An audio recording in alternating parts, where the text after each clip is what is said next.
Bienvenidos a Economía en Breve. El tema más relevante de la semana fueron los resultados de inflación del mes de junio en Estados Unidos que fueron mejores a lo previsto y revivieron el optimismo en los mercados financieros. La inflación general al consumidor fue de 0.2%, se esperaba 0.3% por el promedio de analistas, y como vemos en esta gráfica, este nivel ya se parece más a lo que se había observado en años anteriores. Excluyendo alimentos y energía, el llamado núcleo de la inflación también fue de 0.2%, igualmente por debajo del 0.3% previsto y regresando de golpe a un nivel más compatible con lo observado antes de la pandemia. Hay que notar que en los 3 últimos años se ha observado una mayor volatilidad en este indicador de inflación. Si vemos las tasas anuales, la inflación general ya se ubicó en 3%, pero la inflación core, sin alimentos y energía, sigue elevada en 4.8%, que es un ritmo de descenso más lento. La sorpresa positiva en la inflación fue bien recibida en los mercados financieros, que vuelven a albergar esperanzas de que la Reserva Federal no necesitaría continuar el ciclo de alza en tasas y podría comenzar a reducirlas incluso en un futuro no tan lejano. Como pueden ver en esta lámina, nuestro promedio simple de 10 mercados accionarios tuvo una ganancia de 1.8% en la semana, con ganancias bastante generalizadas en los mercados. La Bolsa de Valores en México volvió a moverse a contracorriente con una pérdida semanal ligera de 0.2%, terminando en 53.771 puntos. Nuestro tipo de cambio rompió a la baja el nivel de los 17 pesos por dólar y terminó la semana en 16.75, que como podemos ver en esta otra gráfica de largo plazo no se observaba desde el 2016, lo que ha sido una gran sorpresa para todos. En las próximas semanas, de continuar la narrativa imperante en los mercados, podríamos ver el peso acercándose a los 16.50 pesos por dólar, aunque desde luego con vaivenes en la medida en que los traders toman utilidades o cierran posiciones que no les resultaron. Las tasas de interés de los bonos de largo plazo reaccionaron también de forma marcada, como vemos en esta gráfica, con bajas de cerca de 20 puntos base tanto en Estados Unidos como en México. Y pasando a México, a los datos económicos, las cifras de producción industrial del mes de mayo mostraron sorpresas importantes. En este cuadro resumen del INEGI pueden ver que el total de la industria creció un sólido 1% real respecto a abril, observándose un repunte desproporcionado de 7.2% en la construcción. En esta gráfica puede verse la producción industrial regresando a niveles del 2019 y con una fuerte tendencia ascendente. Desde luego estos resultados son muy buenos, pero debo decir que hay contrastes marcados al interior de la industria y además están pasando cosas extrañas con las cifras. En este cuadro recortado del INEGI se presenta la variación real anual de las ramas manufactureras de la industria y como pueden ver, 13 de las 21 ramas presentan tasas negativas, en algunos casos bastante importantes. La mayor parte del dinamismo industrial se concentra en 2 ramas, equipo de cómputo y comunicaciones, pero sobre todo en equipo de transporte. El total de manufacturas, de hecho, se contrajo 1.4% real mensual en mayo, como vemos aquí, y parece haberse estancado en el último año. Si vemos el componente de maquinaria y equipo, podemos apreciar bandazos mucho más fuertes a lo que se observaba antes de la pandemia, y recordemos que las cifras desestacionalizadas están procesadas estadísticamente para reducir, o por lo menos es la intención, su volatilidad, por lo que el comportamiento de esta serie resulta muy extraño. Aquí pueden ver el equipo de transporte con un extraordinario repunte en los últimos 2 meses. La construcción se reactivó de forma brutal, por decirlo menos, al crecer 7.2% real en el mes, que equivale a 130% anualizado.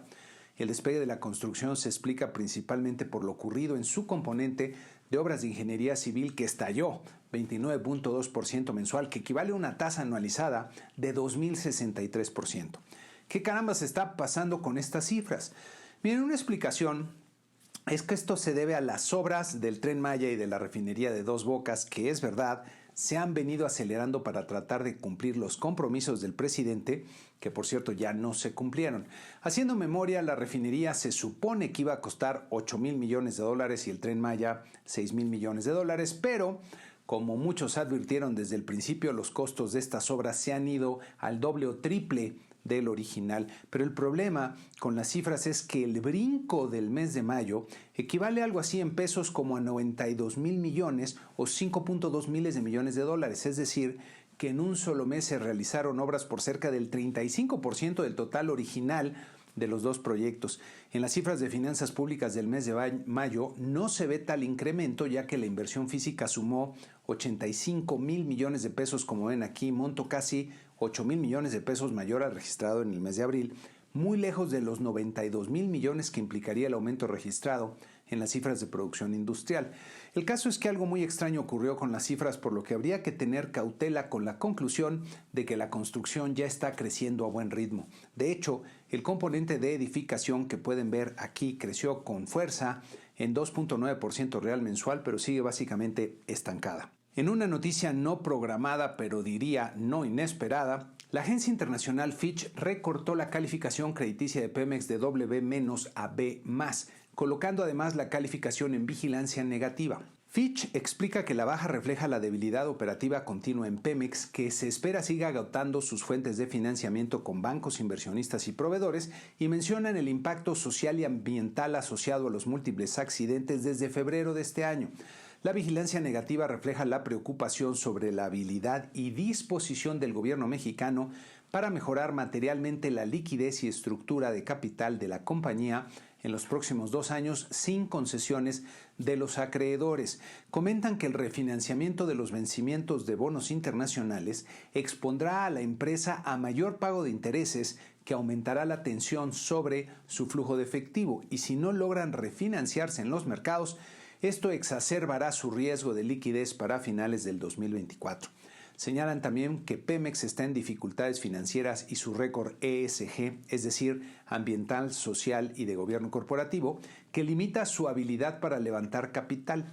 Refieren que los múltiples incendios en activos de infraestructura críticos resaltan preocupaciones sobre la administración de sus operaciones y/o la falta de mantenimiento. Es una tristeza que Pemex haya pasado de ser una vaca lechera de recursos para el gobierno y para el país a un barril sin fondo, y será uno de los grandes problemas que heredará López Obrador a la siguiente administración. Por cierto, si el programa te parece útil, dale like y suscríbete a nuestro servicio en nuestra página web con www.economiaenbreve.com. Incluso te propongo el reto amistoso de que me mandes un correo a nuestra dirección de contacto @economiaenbreve.com para que, si logras encontrar otro servicio de análisis macroeconómico con alguien con la experiencia, trayectoria e independencia de tu servidor y amigo, y con la profundidad de análisis y contenido del programa, y con estilo dinámico, visual y ameno que tiene Economía en Breve, me lo mandes para ver qué es lo que alguien más está haciendo mejor.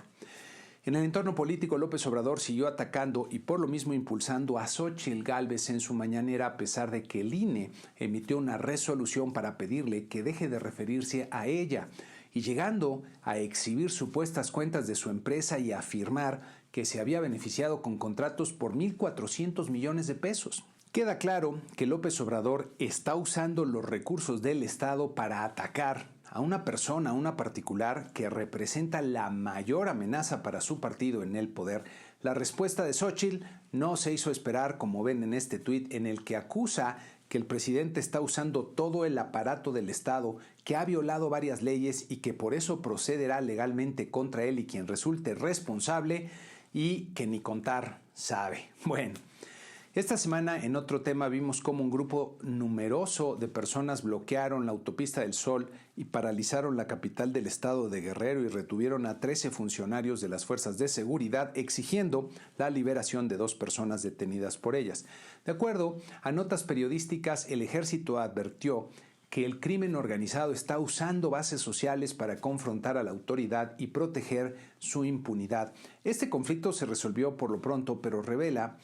una problemática en la situación de gobernabilidad que hay en el Estado, de hecho ingobernabilidad, de acuerdo con lo que denuncian algunos partidos políticos. El aumento en el poder del crimen organizado en grandes y diversas zonas del país ante la fallida, por no decir inexistente, estrategia de seguridad de este gobierno es bastante perceptible y preocupante, y será otra de las herencias malditas que dejará López Obrador. De las corcholatas ya ni hablamos, porque además de que han perdido los reflectores, hacen puros desfiguros y están engarzados en una guerra interna cada vez menos civilizada, si es que eso existe en la política. En el entorno global me parece importante mencionar que ha cambiado el balance en la guerra en Ucrania, ya que además de que Putin ha perdido la iniciativa y de hecho diría que anda perdido en los medios, en las noticias, el presidente de Turquía ha cambiado notablemente en su juego geopolítico, apoyando ahora la anexión de Suecia a la OTAN, a la que antes le ponía peros, y se ha acercado más a Occidente con la visita de Biden.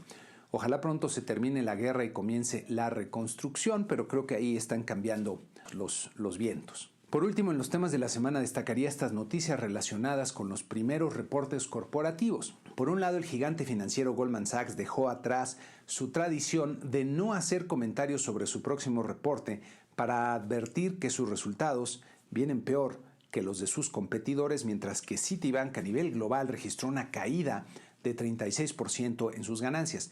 Por otro lado, JP Morgan y Wells Fargo reportaron crecimientos muy buenos en sus utilidades debido al incremento en sus ingresos por intereses. Habrá que ver cuál es el balance, sobre todo en el sector financiero, y especialmente si aparecen nuevas empresas en problemas, ya que esto podría detonar volatilidad en los mercados y no sería extraño ver empresas con problemas para navegar en el entorno de menor liquidez y mayores tasas que tenemos hoy día. La semana que inicia tendremos nuevamente poca información, destacando en México el indicador oportuno de la actividad económica que realiza el INEGI ahora del mes de junio, las ventas comerciales del mes de mayo y la encuesta Citibanamex. En Estados Unidos habrá que estar pendientes a las noticias que generen los reportes corporativos y tendremos las ventas minoristas y la producción industrial del mes de junio. Para la sección Da Vinci de esta semana voy a retomar el tema que comenzamos la semana pasada. Decía entonces que la lógica del poder, que a veces se convierte en la forma de pensar dominante, conduce a la confrontación y el conflicto. La lógica del poder implica ejercer alguna forma de coerción o incluso violencia para obtener lo que se quiere y proviene, diría, del lado salvaje de nuestra naturaleza. De hecho, podemos ver este tipo de comportamiento en diferentes especies como un preludio que busca evitar la violencia y consecuencias más negativas para los involucrados. En algunos primates se puede observar que los machos dominantes ejercen su poder intimidando a los posibles rivales con el uso de la fuerza, lo que suele ser suficiente cuando esa fuerza o el poder del macho dominante es mucho mayor que el de sus rivales. Entre los seres humanos también observamos esta estrategia, diría, cuando personas con mayor poder obtienen la cooperación de los demás mediante la intimidación. Pero el problema de este tipo de estrategia es que el poder pues va cambiando de forma natural o va cambiando con las circunstancias de persona o de diferentes tipos de agentes. En el caso de los chimpancés, por ejemplo, por más fuerte que sea un macho, cuando otros dos medianamente fuertes se alían contra él, no hay forma de que se imponga y, como dicen los biólogos, es la biomasa la que se impone. Si en lugar de una pandilla de 2 se forma una pandilla de 3 o 4, pues su poder es todavía mayor. El tener amigos y aliados, pertenecer a un grupo, se vuelve fundamental para la sobrevivencia de los individuos. Entonces, la competencia se vuelve entre grupos que usualmente tienen líderes que pueden dirigir sus acciones de forma concertada, creándose de forma natural una jerarquía en la que se acomodan los individuos y en la que se repite la misma dinámica de poder al interior. Si ven muchas de las series de Hollywood sobre abogados o política o sobre liderazgos empresariales, verán que buena parte de la dinámica gira en torno a la lógica del poder. Los que lo tienen lo usan para conseguir la cooperación, aunque no sea voluntaria, de los demás, usando desde chantajes hasta violencia para mantener ese poder, hasta que aparece un retador o grupo de retadores que les quiere disputar el control y el mismo poder. Esta lógica la podemos ver a nivel geopolítico en la actualidad, en la que han aparecido retadores a la hegemonía occidental argumentando que su poder les da derecho a ejercer el control sobre lo que reclaman como sus esferas de influencia. Lo que hemos visto en repetidas ocasiones en la evidencia histórica es que cuando este tipo de lógica prevalece y se llega a la violencia o a la guerra, en el caso de los países, cuando la intimidación no funciona y alguien invariablemente se equivoca, siempre hay más perdedores que ganadores, ya que incluso los países victoriosos sufren una gran destrucción. Ahora bien, hay otra forma de conseguir la cooperación voluntaria de las personas y los grupos que diría es mucho más civilizada y avanzada y conduce más hacia la armonía que a la destrucción. Cuando pensamos qué es lo que la otra persona o el otro grupo quieren que nosotros podamos darles para obtener lo que nosotros queremos y proponemos un intercambio libre, entonces logramos la cooperación voluntaria que mantiene la paz y la armonía.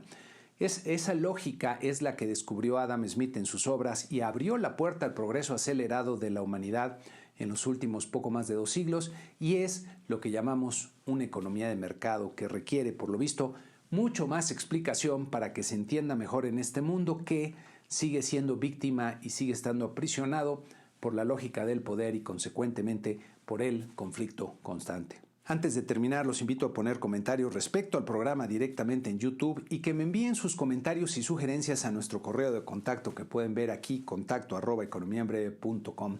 A todos mis suscriptores les reitero mi agradecimiento, y a los que todavía no lo son los invito a suscribirse en nuestra página para estar bien informados del acontecer económico, que hoy día es más importante que nunca. Con eso concluimos este programa número 323. Muchas gracias y que tengan una excelente semana.